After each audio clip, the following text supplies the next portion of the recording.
So, come on, where is it? Dave, it's your Idaho Central app here. Any chance you're missing a debit card? Let's get that taken care of for you. With ICCU's card control, you can turn any card off with the tap of your finger. You got it. And back on again. Out, out, out, out. The closest Idaho Central Credit Union branch is in your pocket. It's the fall kickoff sale at Lithia Ford of Boise. We're going all the way so you can score more for your trade-in and trade up to a new Ford truck or SUV today. Visit Lithia Ford of Boise, where Ford begins in Idaho.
This is Bronco Nation News Live. The best interviews, the most informed opinions, the latest breaking news, all from the top Boise State insiders. Bronco Nation News Live from BroncoNationNews.com is presented by RowPaint.com, the official paint and coatings company of Boise State Athletics. All Bronco Nation news broadcasts come from the Western Collective Studios. Head down to Western Collective's locations in Garden City or downtown Boise to try some of their delicious beers, including the Horseshoe Golden Ale, the first beer to support an NIL collective. Now, here's four-time NSMA Idaho Sports Writer of the Year, BJ Rains, with another edition of Bronco Nation News Live. Good morning, Bronco Nation. Welcome to the Cayman Islands. What a view to start off your Tuesday, a championship game Tuesday here for the Boise State men's basketball team as they get set to take on Boston College tonight in the championship game of the Cayman Islands Classic, and we are excited to be here covering it for Bronco Nation News. Final full day in the sun before heading back to Boise tomorrow. And I know the weather's just as good. Jay Tust probably back in Boise. We got Jay Tust joining us, and excited to talk football, basketball, a lot going on in Bronco Nation here, and appreciate the sports director at KTVB jumping on. How we doing, Jay? Oh, man, it is a balmy 35 degrees in Boise this morning. You are missing out, my friend. It rained a little bit this morning. Luckily, I guess it wasn't snow. It was warm enough for it to not be snow, so you're missing out back in Boise, my friend. Well, I may be joining you on the suspended Twitter account here pretty soon. Don't know if you saw my tweet or not, but No. that was the wrong one here. Alexander's asking how the X account is going. I was getting set up for the show, and I was sitting out there. I had just taken that panorama view, Jay, and I had a drinking energy drink and kind of just enjoying the sun, not sunrise, but just the morning, and had my laptop, was doing some work, and got a notification from a direct message on Twitter that I had potential copyright infringement and that I immediately, if I didn't take advantage of it in 24 hours, I would be have my account deactivated. And, I had posted some videos and things from the tournament and thought maybe it was a legit type thing, just without thinking about it, going, I need this Twitter account. I hurried and filled out and gave my phone number and my email and my Twitter password and my Twitter login, and then realized that it was not actually Twitter that was asking for the information. So I sent off all my information to some hacker and real quickly changed my password, real quickly added the second factor authorization thing, and then also sent Twitter X, which we know how quick they are in responding, a note. But I might have got saved because the email I gave this random account hacker for my Twitter email is not actually when I went to look, is not actually the email I use for Twitter. So I might have got lucky. I might have got lucky on that then, but I did change the password, did change the authentication thing for the second factor. We'll see what happens. But I put out a tweet saying if you start seeing weird tweets from me soon, they're not mine. And then people said, well, how will we know the difference? But we'll see what happens with Twitter. I'm just bummed that I was going to say, how would we know the difference? Somebody beat me to it. Dang it. Yes. That was a little scary. That was a little scary. I hope you don't have to go through that, man. I know it seems so silly, and yeah, in life we should not be defined by followers on social media. I get that, but we put a lot of time into our social media platforms too. So it feels like you are robbed a little bit when stuff like that is compromised or threatened. And for my business, at least, that's 98% of my business is being able to have a Twitter account. So yeah, we'll see what happens. But so far, so good. We are going to talk basketball. Mike Burns, I have a clip from him I'm going to play, and we'll hear from him in the full interview on the pregame show. The basketball team is in the championship game tonight at the Cayman Islands Classic. But I want to start with football, Jay. Obviously, the CFP rankings coming out tonight. A lot of intrigue around that. We have the Wyoming game, obviously. But with the CFP rankings starting there, just your take on a lot of people still feel like the Big 12's in a position where if one of their champion, no matter who it is eventually going to pass Boise State. We'll see. Where are you on the bye? And I know that the style points and things, and there's this whole Tulane argument coming in. What are your thoughts on the rankings coming up tonight? I'm not buying the Tulane argument. They've lost twice, and I will say that Oklahoma beating Alabama this past weekend might help their argument a little bit because Oklahoma wasn't having a very good season, and that is one of the losses that Tulane has on their schedule. The Big 12 is it has been and will continue to be the biggest threat to Boise State. You know, you saw Arizona State make a pretty big jump in the Associated Press poll. They were at 21, I believe, in the previous college football playoff rankings. Boise State was at 12. I think the thing that I'm actually kind of intrigued to see, BJ, is if the committee will put Boise State above 12. You know, it kind of feels like so far that is as high as they've been willing to rank the Broncos. And the significance of 12 is it's a 12-team playoff, right? But, you know, there was so much that happened this last week that it will be interesting to see if the committee wants to put Boise State at 11 or so. I think that SMU probably jumps them, like what happened in the AP top 25. I think the thing to keep an eye on is how close can Arizona State get. They have to hold off the Sun Devils if the Sun Devils were to go on and win the Big 12 championship. And I think that is now Arizona State is the biggest threat to the Broncos for sure. And I would say probably didn't work great that these last couple of weeks when they could have made bigger jumps when Boise State really hasn't been super impressive in some of their wins. I mean, if they had gone out and won that Wyoming game 45-10, I think there's a decent chance they move up a couple spots. But yeah, I think it's just kind of bad. I don't say bad luck, but bad timing that a couple of their closer games or not prettiest of games have come here when the rankings have been updated. Yeah. In all honesty, too, you actually will probably want UNLV to continue to slide up those rankings as well. I mean, I kind of was of the mind that you wanted Colorado State on the blue for championship Friday in 2 weeks, but now it's all signs are pointing towards UNLV. I mean, and it's going to be UNLV. It would take, one of the biggest upsets in the Mountain West this season in order to prevent that matchup from happening. Nevada's almost an 18-point underdog, I believe, at UNLV. I'm actually surprised that line isn't almost even higher than that for that matter, because the Rebels are playing some pretty good ball right now too. But what that means is on championship Saturday, at least, that, if the Big 12 matchup is going to have little numbers next to their names, meaning they're both ranked, it's nice that would be the case in the Mountain West as well.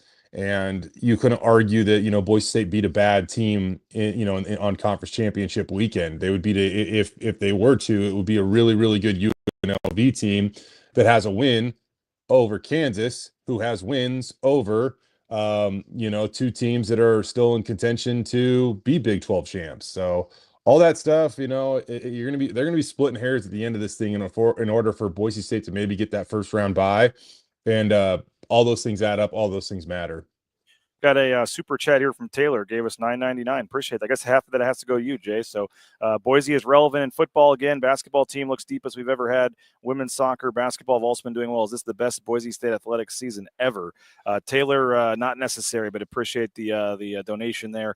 Certainly is good times to be in Boise State athletics, no doubt about it. Jay, did you see the article from Ross Dellinger in Yahoo Sports, where he talked to Brett Yormark, the Big 12 commissioner, and he is already out in full, kind of reminded me of Mike Oresco back in the day, but he is out in full, protect the Big 12. The Big 12 should obviously get a bye, and I'm sure the committee will see it the same way type thing. Politicking already trying to, get in front of this situation that they're in. I'm going to pull up the article here and try to read the quote real quick. But I guess not a huge surprise, but the whole article is basically Boise State versus the Big 12 for that 5th spot and how that's going to break down. And his exact quote was, based on where we sit today, I see no rationale for the Big 12's champion not getting a first-round bye. The winner of our championship should receive a bye. I have a lot of trust in the selection committee, and I'm sure they'll see it that way. Just look at the data. The data doesn't lie. From a strength of schedule standpoint, all 4 of our schools are the top of the standings and ranked ahead of Boise State.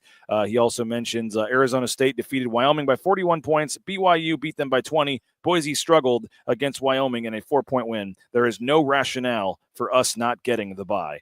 What do you make of Brett Yormark getting on the full head of steam here, trying to politic to get in the committee's head a little bit? Though that's the only game you're going to consider in your argument there, Mr. Yormark.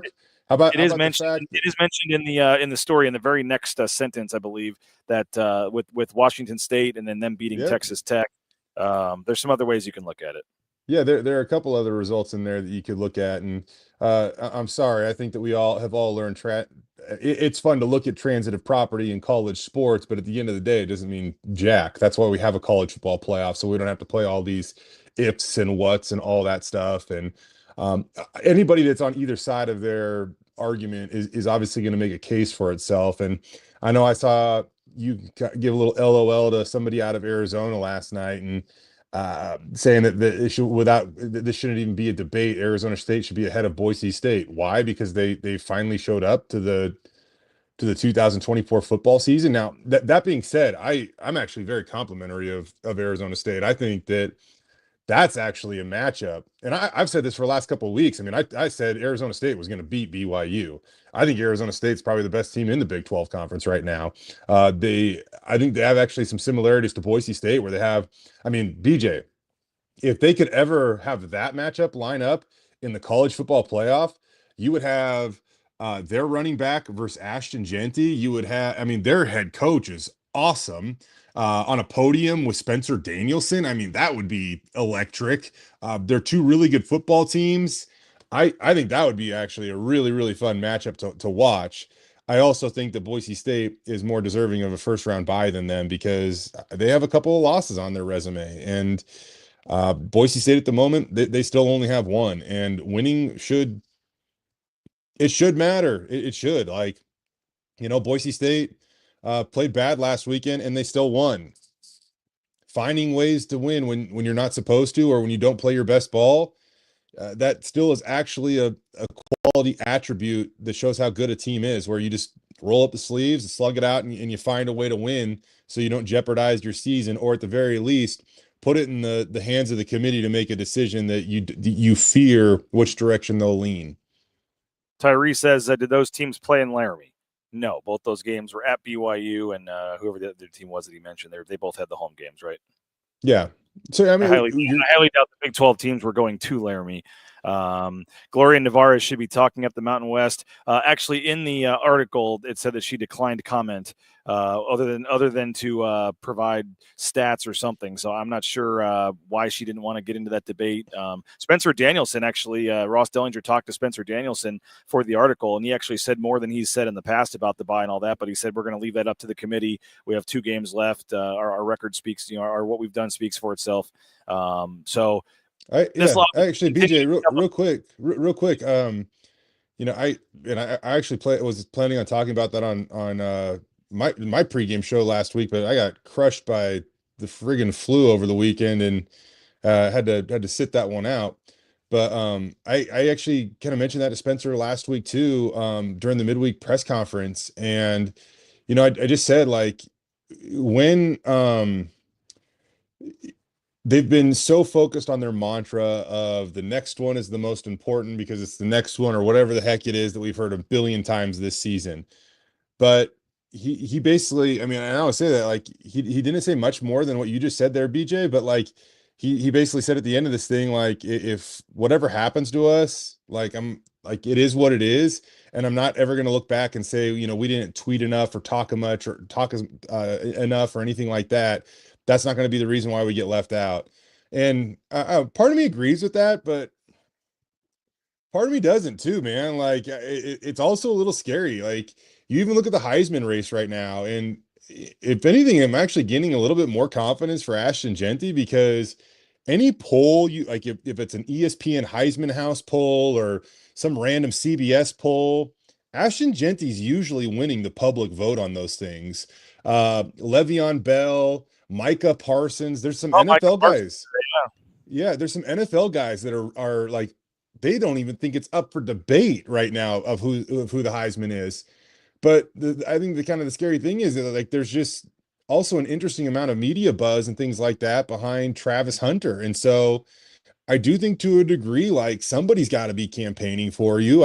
Whether it be your conference commissioner, your AD, I don't know who that is, but at the very least, it should be the conference commissioner, it would seem, because any team that makes it to the college football playoff, that's going to benefit the league greatly in terms of money. So I don't know. That's what he said, though. He said that, he's not going to look back and say that it was a tweet that kept us out of the playoffs or a lack thereof. I don't think this is accurate. Gloria won't No. defend for jumping ship. This is worth a lot of money to the conference if Boise State can get a bye. Yes. I think the thing that'll be interesting, though, is like, when that comment comes out, or whenever it does, is UNLV going to be associated with it? And I guess what I mean by that is, even if UNLV were to knock off Boise State, they would have to make an unbelievable leap in order to really enter that discussion. It would seem, and it's certainly possible, but does she associate it with both of them, or is it just Boise State? I'm just kind of curious on that one. I feel like it kind of should just be Boise State, but it is what it is. What's your take on where Indiana's going to be tonight? That'll be an interesting one too. How far do they fall? That was a weird game, because it's not like, it definitely didn't seem closer than the score indicated, but also, did you see what Ryan Day did at the end of that game? Yeah, I was watching that. Yep, we decided to go. That his player kneels the ball at the 1 after on a long run when he could have scored, and then the Indiana coach basically said, "Okay," he waved the white flag, decided not to call any timeouts, and then Ryan Day still decides to punch it in. Yeah, what was that about? Like, did you see the graphic they put on the scoreboard too? They're about to Google it. They had like the paper, and it said, Buckeyes win, Google it on the scoreboard, trying to get back. I mean, it was just kind of weird, some of the pettiness there. Hold up. It wasn't even the fact that they scored or whatever. It's the fact that they got in the, I don't know, the most standard formation in which you kneel the football, and then they snuck it in. And I guess my problem with that is, like, I almost feel like that should be outlawed almost, because that is like you're surrendering, and then all of a sudden you're coming off the ball and you could hurt people. Like, I mean, that's not good. So the next time that some defensive lineman gets over aggressive because somebody looks like they're going to kneel, and you're like, oh, the game's over, why is he doing that? Now you know why, because, and I've kind of been a Ryan Day defender, man. I think that he gets a tough rap because the expectations at Ohio State are so insanely high. But that, I don't know, that kind of seemed like that was a little bit of Bush League move, in my opinion. Yeah, I don't know. He had his jacket kind of had the collar up, and the way he had the hat, and the kind of smirk he had when they scored too. I don't know. To his credit, though, the Indiana coach didn't really in the post-game press conference that he's got to do what he's got to do, and didn't really take any shots at it or seem too negative about it. But yeah, are they in the field or out of the field? Indiana tonight is one of the big storylines. They'll be in. I think they'll be in. And a big reason why is, I mean, now Alabama's out. Alabama's on the outside looking in. I kind of wonder how Alabama's going to get back into the college football playoff field. I don't know what has to happen in order for that to happen, but there's going to have to be some things that considerably fall in their favor in order for them to make it. And even the best case scenario, I believe, would be them making it at 9-3, because they just lost their third game. They just an absolute clunker against Oklahoma. So there's no way they should be considered. That if Oklahoma, after losing that game to Oklahoma with 3 losses, is still in the mix here, come on. I mean, now we're going to understand the true value of the brand on the front of a jersey, man, because I know that, like, the reason why this stuff happens is so that Alabama never got left out, and now the field is expanded and they're in serious danger of getting left out. But there's some other teams around the country that would have to lose in order for Alabama to seemingly get back into the field. I don't know what it would take. I don't know.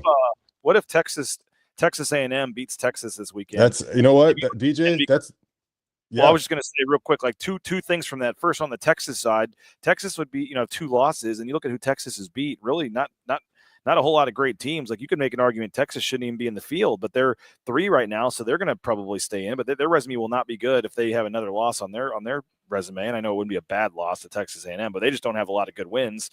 And on the flip side of that, a 3-loss Texas A&M would go to the championship game. If they win, they're certainly in. But if they lose, that'd be 4 losses. But I've heard a lot of people saying, well, you shouldn't be penalized if you lose in your conference championship game. There's no way a 4-loss SEC team could get in this field. But I think when they get to the next layer of this, Jay, in terms of adding to the field, I think you're going to probably see the automatic bids, at least to the SEC and the Big Ten, maybe go to both teams that make the championship, not just the winner. That's one way you can do this. I mean, I know they want 3-4 automatic bids, but I think maybe the easiest way, at least in the short term, is say if you get to the championship game, you get in. But if that's the case, you're going to have a 3-loss and maybe a 4-loss Texas A&M type team who would be in this tournament.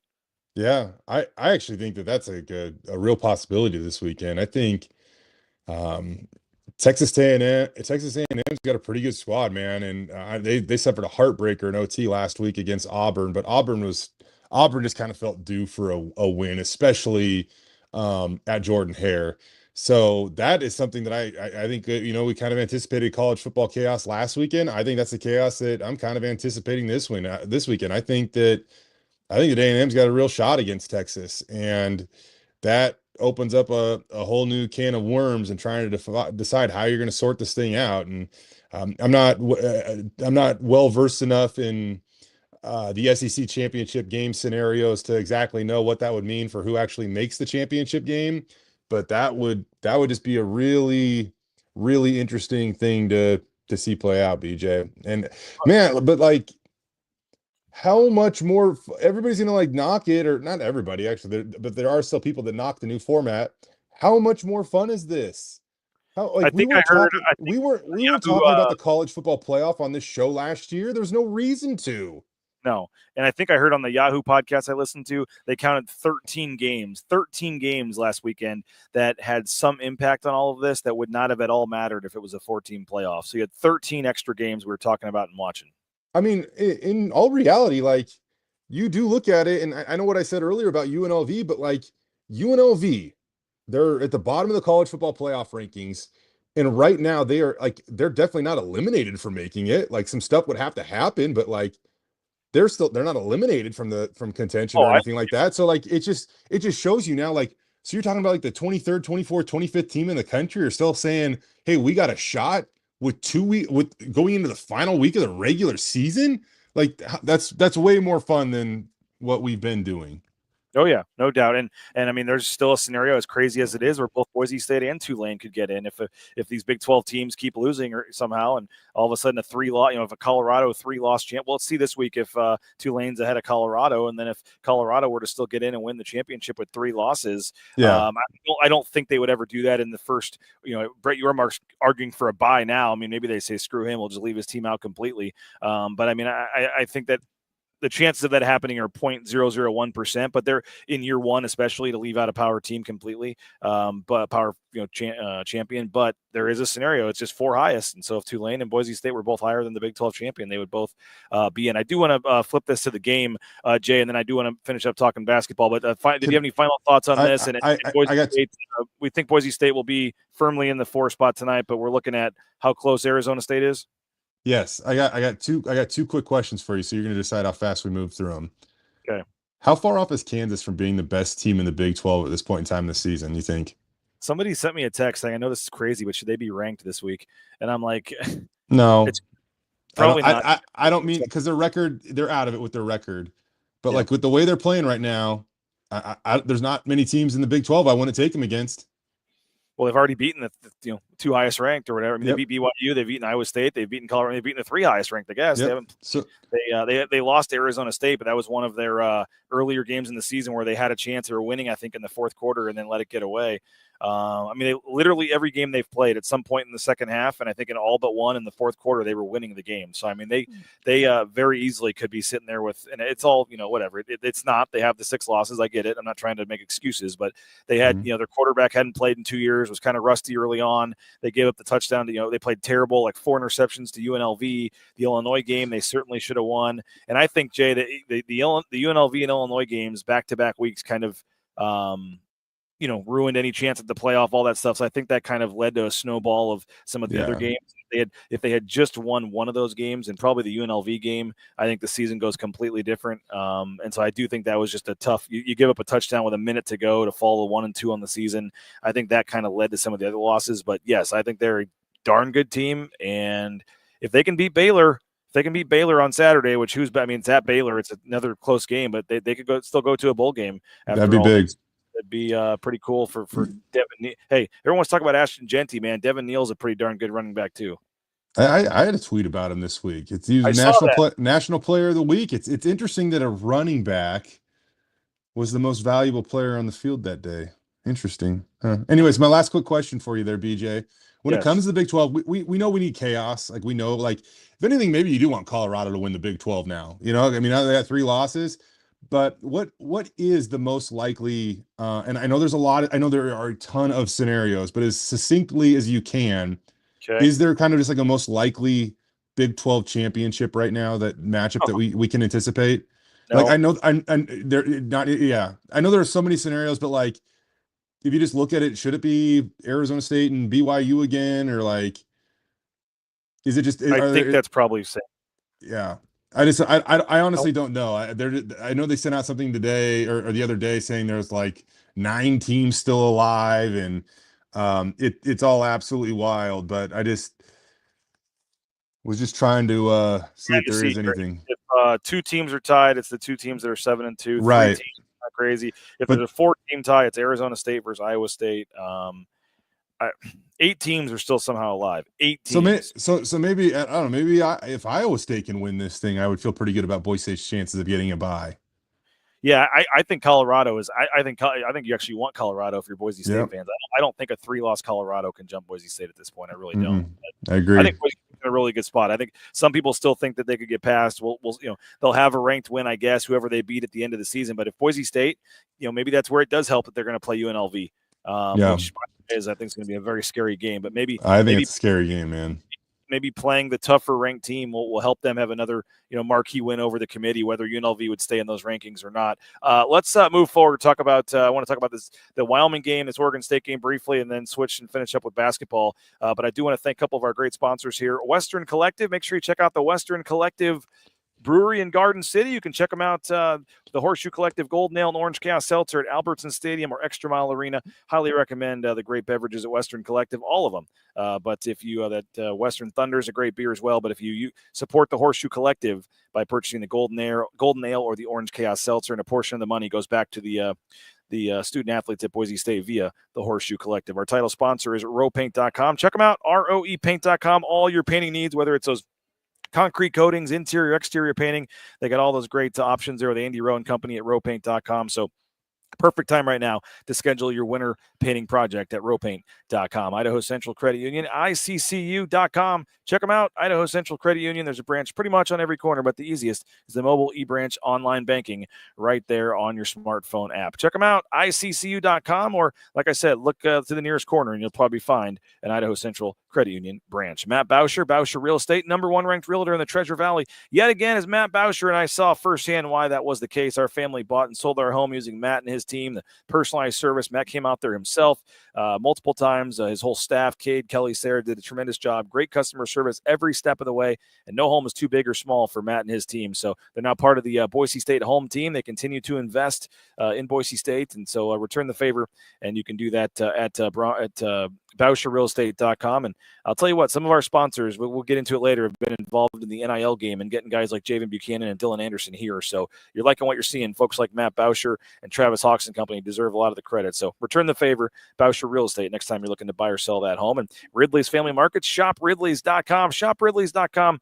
They got locations across the state of Idaho, the surrounding states. You get that hometown grocery store feel when you head in, and you get to save up to 40% at the checkout line if you download their Skip app on your smartphone. Find a location near you. Get more information out there. Special sales and deals at shopridleys.com. And Snake River Pool and Spa, patio and game. Check them out at thespateam.com. Locations in Twin Falls, Boise, Meridian, Nampa. Been around since 1978. They're part of the Boise State home team. Check them out online at thespateam.com. All right, Jay, we talked about the win against Wyoming. You were sick. I was down here in the Cayman Islands. I think it might be the first game in the 12 years of at least me being here that you or I both weren't in person at the game. But I know Brady and company KTVB were still on site and got the job done for you. But just your thoughts watching that one on TV and obviously a very interesting, unique game for Boise State and got scary there for a while, but they were able to obviously pull it out.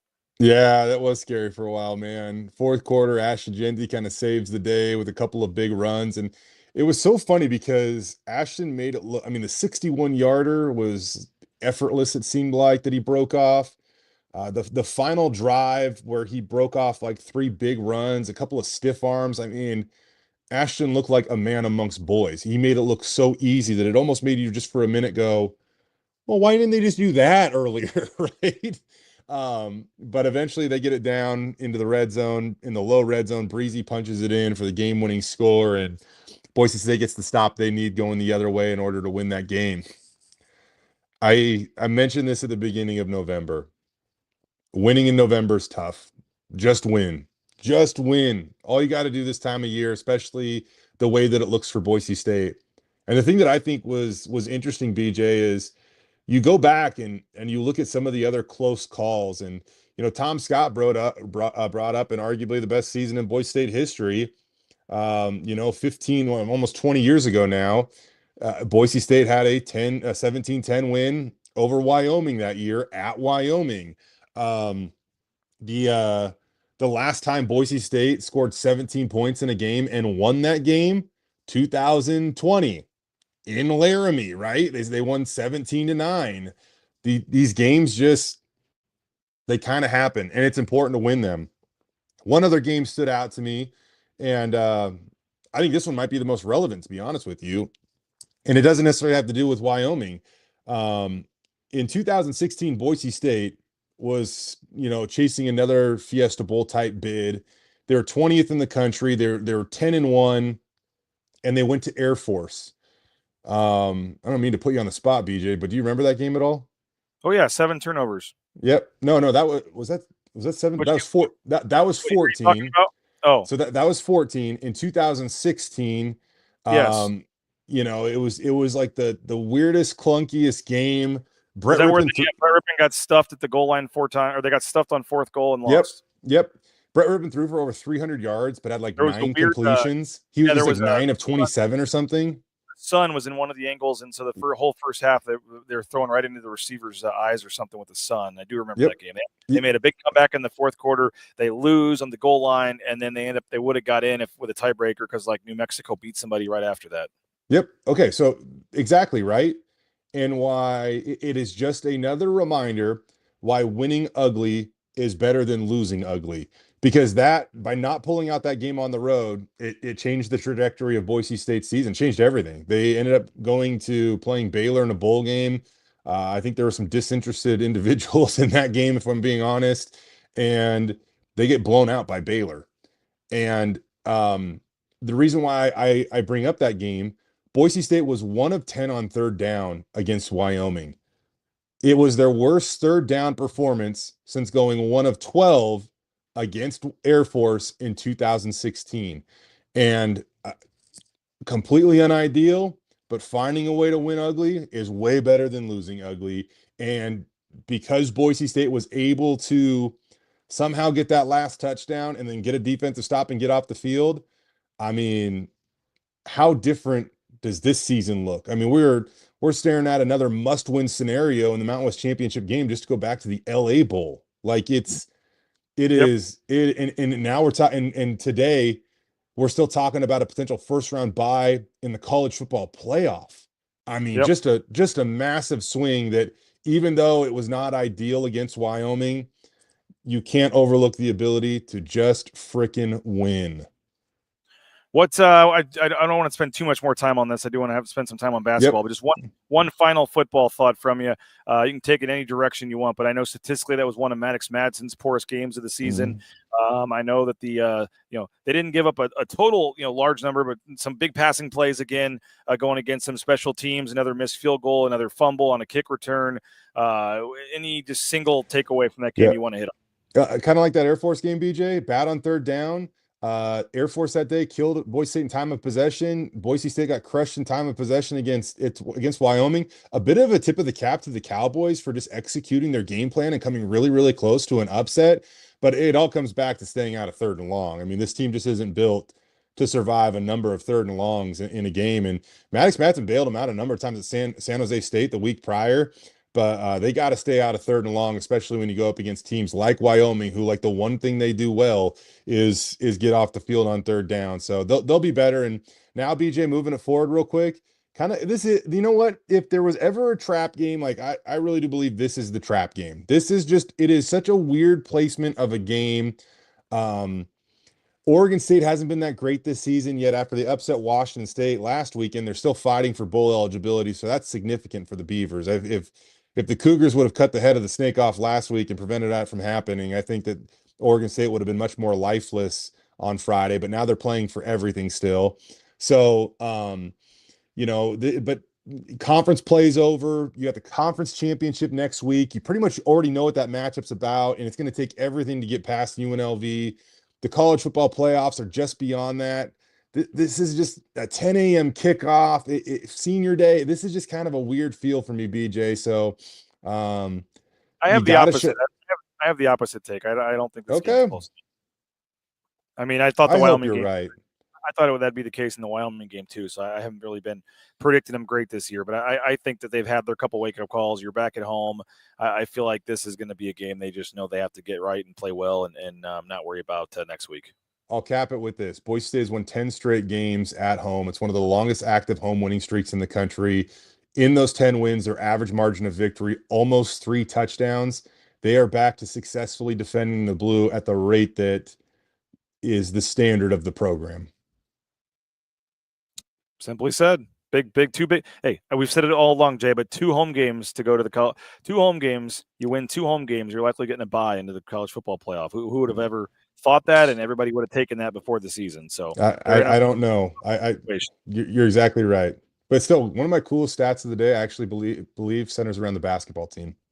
All right, we'll hold that on for about 30 seconds here as I thank Lithia Ford of Boise. Check them out, lithiafordboise.com. They got their all-wheel drive sale going on, so as the weather is turning cold and wintry there in Boise, make sure you have the right vehicle for the conditions. You can get that at Lithia Ford Boise. Check online, lithiafordboise.com, and they got their big 72-hour sale coming up, so make sure you look for details on that as well. Taco Bell, TacoBellWorks.com, SOM Management, the Nicolason family. We appreciate their support of Bronco Nation News, and they are hiring, so if you're looking for a job, you can go into any local locally owned Treasure Valley Taco Bell location. They've got a table right there to sign up to apply for a job, and they've got free food while you work, half the wages the next day after your shift. Great promotional opportunities. Highly recommend a career at Taco Bell, and the food is pretty darn good as well. The Raines family can't wait to get there again here in the near future when I get back from the Cayman Islands. TCS, Transportation Compliance Service. Check them out, transcomservice.com. Every step of the way, you can get into the trucking industry, transcomservice.com, the DOT overweight, all the permits you need to get out there. And if you're thinking of the trucking industry, or if you haven't thought of it, you should. It's a great career right now, transcomservice.com. Ashton, Jeanty, looking for some of his NIL gear. They got new gear just arrived at the Blue and Orange Store. Check them out, theblueandorangestore.com. The Blue and Orange Store, brand new Ashton, Jeanty gear at the Blue and Orange Store and the blueandorangestore.com. And they got all the coaches' sideline apparel, hats, jerseys, bumper stickers, car flags, all that good stuff. The largest selection at the best prices. Check out our friends at the Blue and Orange Store. And Jay, today is finally the day Breezy Dubar gets into the end zone, so you get the Breezy bundle for $1, a hot dog and a soda for $1 today at Jackson's. You have to use your Let's Go Rewards app. Very easy to get that if you don't have that.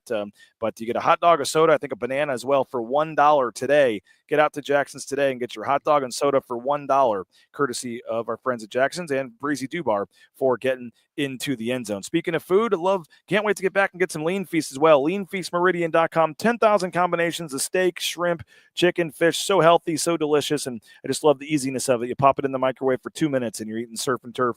And they have all different diets, all various options. So if you're looking to eat healthy, highly recommend our folks out at Lean Feast, leanfeastmeridian.com, and Signature Roofing, mysignatureroofing.com. We'll take your voicemails. If you got any pregame, postgame thoughts on the basketball game tonight, mysignatureroofing.com. They're a locally owned company, been around for 20 years, covering our community for more than 2 decades. And whether it's a re-roof, a repair, whether it's an inspection, a free estimate, they can take care of you at Signature Roofing. Check them out online. The website is mysignatureroofing.com. All right, Jay, as I mentioned, we were down here in the Cayman Islands getting set for Boise State basketball championship game today. If you joined us late, this is the scene right now here at the Cayman Islands. Just a beautiful day today, and kind of a unique difference here, Jay. The first 2 games were earlier in the day, kind of got them out of the way, and then had kind of the evenings free. It switches today with the 7:30 p.m. Championship game tonight, but certainly it was good feeling for the team, the fans, everybody waking up today. Dicey game yesterday, but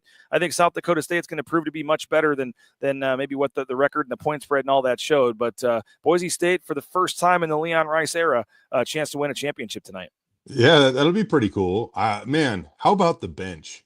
How about the effort from the bench this season, especially last night?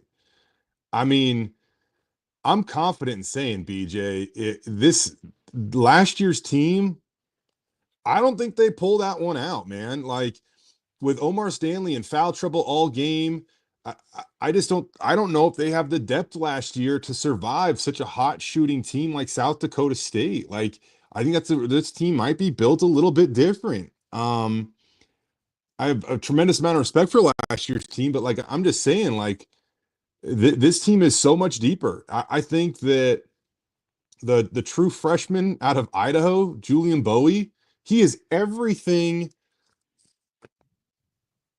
Sorry, but he's everything they wanted Jace Whiting to be. Like, he is. He's steady. He can shoot it. He can handle the ball. The moment's not too big for him. He can bring it up against the press. Like, he's young. He'll only get better. But I mean, would you argue that?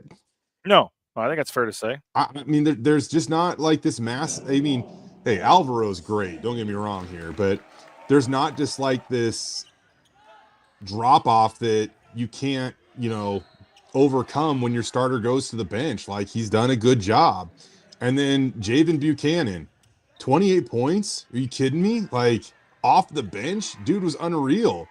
And the stat that I have, BJ, that I think, just screams how this team is, to steal Spencer's, words, built different. Last year, Boise State was 306th in the country in bench scoring, right?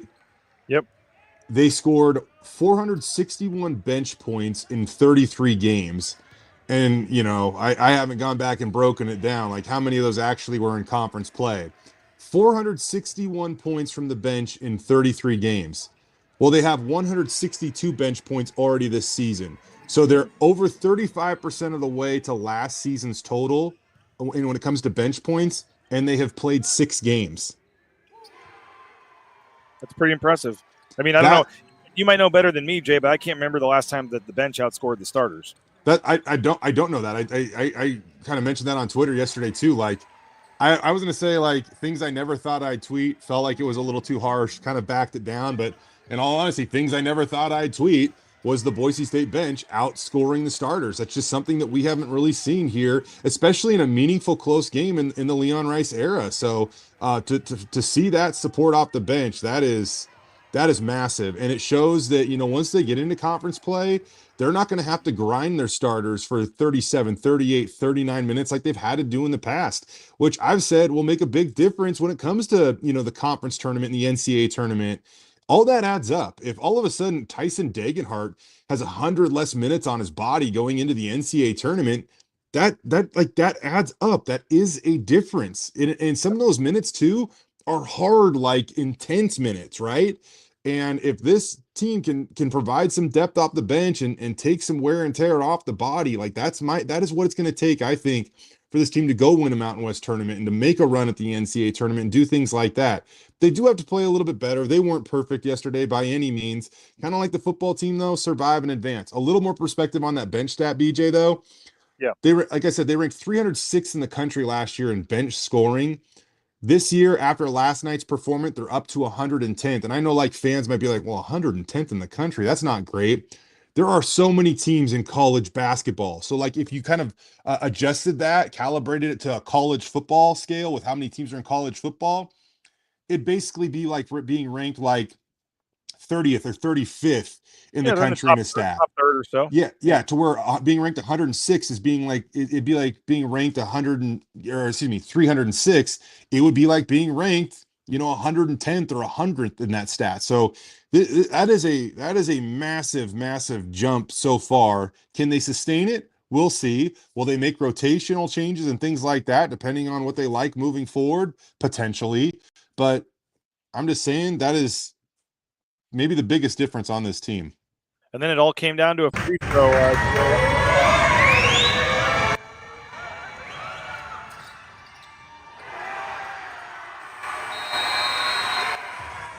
Got fouled with 1.1 second to go, and the free throw misses, and Boise State able to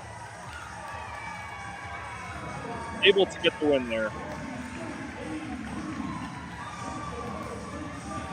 So some drama there, Jay, coming down to the final free throw. I know we lost you for a second there. Where's Jay? There he is. Comes down to the final free throw. It misses, and Boise State hangs on. And as you said, I think that's going to prove to be a better win than maybe it was with we lost Jay for a second. Let's hear from Mike Burns. I want to hear briefly from Mike Burns, assistant coach. Just talked to him a few minutes to go, getting set for this game tonight. Yeah, I mean, obviously, when we came down here, the goal was to do something we've never done before with this program, which is to come to one of these, multi-team events and get out of there with a title. And obviously, yesterday's game was a barn burner. And it was a really well played game. And those were two teams that were well schooled in what they wanted to do, and it was a battle right to the end. And I was proud of our guys to be able to find a way to scratch out a win against a team that's going to, I would say they're going to be a conference champion in their conference, and they'll be an NCAA tournament team. And to do it with our bench, because our starters didn't necessarily have their best game, but Javen to come off the bench and do what he did was a monster in that game. And then Julian comes in and is perfect from the field. And it's great to see him kind of start on that upward tick. That a great freshman like he will do. So they did a great job. I mean, we'll hear the rest of that interview, Jay, on the pregame show tonight. About 10 minutes, got to chat with Mike Burns. And a lot of great stuff. So folks can join us on the pregame show tonight. I think it's a 5:30 start in Boise, so we'll be live about 4:30 with our pregame show. But again, chance to win a championship hasn't been done here in a while, and I do wonder how much longer. And I'm talking a little quieter because I'm like right outside the team room where they're all eating breakfast and talking and probably listening. But you do wonder how much longer Javen Buchanan will be a bench player. Javen Buchanan. Dylan Anderson hasn't done anything wrong. He's actually played pretty well, Jay. You saw in the beginning of that clip, he hit a 3-pointer and a post-up move, like in the first 2 minutes of the game. These teams are just going so small and playing a lot of guards at times where it's just not a great matchup for him. And what the versatility of Buchanan and some of these other guys have made them a little more, I don't want to say useful, but just a better fit for at times what they're doing out there. But I still think that, I already saw somebody comparing Anderson to Devonair Dutrieve in terms of Arizona transfers. I think that Dylan Anderson is still going to be a very big contributor on this team, and I wonder if they keep it that way, let him start and bring that energy off the bench, or if they go ahead and switch it or not. I guess it's as Leon says, who finishes the game, not who starts, and maybe it really doesn't matter. First off, that's not like that's a bad comp. Well, I think they were saying that Dutrieve was a bust, and they're already saying Anderson is. Yeah. No, well, A's not. B that would be like their only like.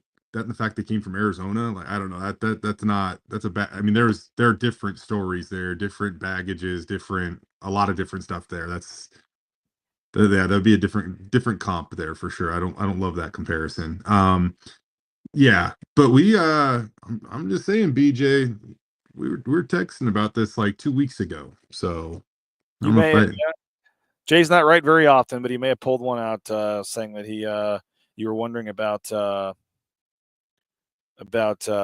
Buchanan being in the starting line. I can't find the tweet fast or the text fast enough, but You're you good. did say Yeah. this happened. But I wondered, sometimes Leon likes having that impact guy off the bench. So I wonder if maybe they just, for a while at least here, Javen's going to get his 30 minutes or 25 minutes, whether he's starting or not. Well, I think that you've seen that, I go back to Tyson Degenhardt's freshman year, right? And BJ, was that game 7? I believe that Tyson, or maybe a little earlier. About game 7, Tyson went into the starting lineup that season, right? Yep. And Lost Leon, to St. Louis. Next game he starts. okay, so I just think that there are those moments in the season where the first couple games you got to figure out like what is the best fit, and that includes your starting lineup. It includes guys off the bench. It includes who plays better with who, and maybe Javen is better off the bench. I mean that might be the case too, right? But Yep. I just think that you kind of get through these first, this first like quarter of the season, which is kind of crazy. Like I think the season's like about 15 to 18% of the way over. It's kind of like weird to say that, but I mean, it is true. It's about that. But once you kind of get to this point in the season, I think you really start to learn more about your team, and you're out there with them on the road. They kind of have to go through those adversities as well. And you can see who can handle what. And I just think the thing that really stands out to me, whether it be Julian Bowie or RJ Keene or Javen Buchanan, like we never worried if Omar Stanley or Alvaro Cardenas or Tyson Degenhardt were going to be ready for the moment. Of course they are. But some of those other guys out battling adversity for the first time as Broncos and just being away from home and things like that, they passed it, so far with flying colors. And we'll see if they can go get one tonight and bring home some hardware. Yeah, Boston College. This will be a quad 2 game. This is a quality, ACC opponent. It's going to be a physical team. They're a very good 3-point shooting team, and it's going to be a tough one. They've won 4 in a row. They're 5-1 on the season as well. So this is an ACC chance to be the second ACC team, a chance to get a quad 2 win against top 125. Upper. You mentioned how many teams there are, Jay. I mean, they're 120 at the KenPom. There's 365 teams. So you're beating a team that's in the upper third, basically, of college basketball. So this would be a tough game, quality game, and a good chance for Boise State to. I know people want to knack on the the tournament, whatever, and the KenPom numbers have gone down. But we said this when you guys came on Friday with Johnny, Jay. It was going to be super tough to not have the numbers dip a little in this tournament, and that's the case. That's the way it is. But if you can get out here with 3 wins at this point, I think you worry about the KenPom numbers later, and it all sort itself out. Yeah, you take it, you come back to Boise, and you put the trophy in the trophy case, and you use that as momentum to go on and attack a December that's going to be far from easy as well. No, and as Linda says, no, I don't know of any place in Boise yet, unless you do, Jay, that is going to show the game. You have to have a $30 subscription to Flow TV, Flow Hoops, Flow something like that. So I would just listen to Abe Jackson on 670 KBOI on the radio side. And he's not sitting 15 feet behind me, or I would have said that anyway. But Abe Jackson does a tremendous job on the radio side. Listen to him. And then I've been posting some clips during timeouts and stuff, so we'll try to continue to do that as well. Jay, appreciate you for jumping on, man. Thanks, football, basketball talk. And the CFP rankings, I believe, is 5 o'clock. So we'll be live on our pregame show, and that's coming out tonight as well. I know KTVB will be all over that on the evening newscasts and Twitter and everything tonight as well. So a big night for Boise State Athletics. CFP rankings coming out about 5. You got the championship game starting at 5:30, so should be a fun evening. And don't forget, once that's over, jump on over and watch round 2 of the Mayor's Cup. Big one tonight. Nighthawks got round 1 2 weeks ago. College of Idaho out for blood. This game is going to be at the J.A. Albertsons Activity Center, where they are really, really tough to beat. So round 2 tonight, that one tips off, just after 7 o'clock. So you got like 4 hours of 5 hours of basketball you get to watch tonight. Where can they see that? Idaho's very own 24/7, streaming on KTV Plus, KTVB.com, wherever any of our digital platforms, it'll be there. All right. Well, as usual, we went a few minutes late, and I apologize. You got a ton to get back to, Jay. Well, I was trying to earn that. I was trying to earn half of that $9.99. There you go. It's all 10. It's coming your way on Venmo, but appreciate it, Jay. Again, 4:30. We'll be live in Boise at 4:30. Come on back at 4:30 with the Lithia Ford Boise pregame show. You'll hear it live. Abe Jackson will show you the warm-ups. We'll show you all that good stuff. It's going to be a fun evening with football, basketball, and yes, the Mayor's Cup as well. So appreciate you guys for joining us. Thanks to Jay. Go support the sponsors. Go subscribe if you can. We'll see you at 4:30 here from the Cayman Islands for the pregame show. Boise State trying to make history, win a championship game against Boston College of the Cayman Islands Classic. We'll show it to you at 4:30 on the pregame show. Bronco Nation News here at BroncoNationNews.com.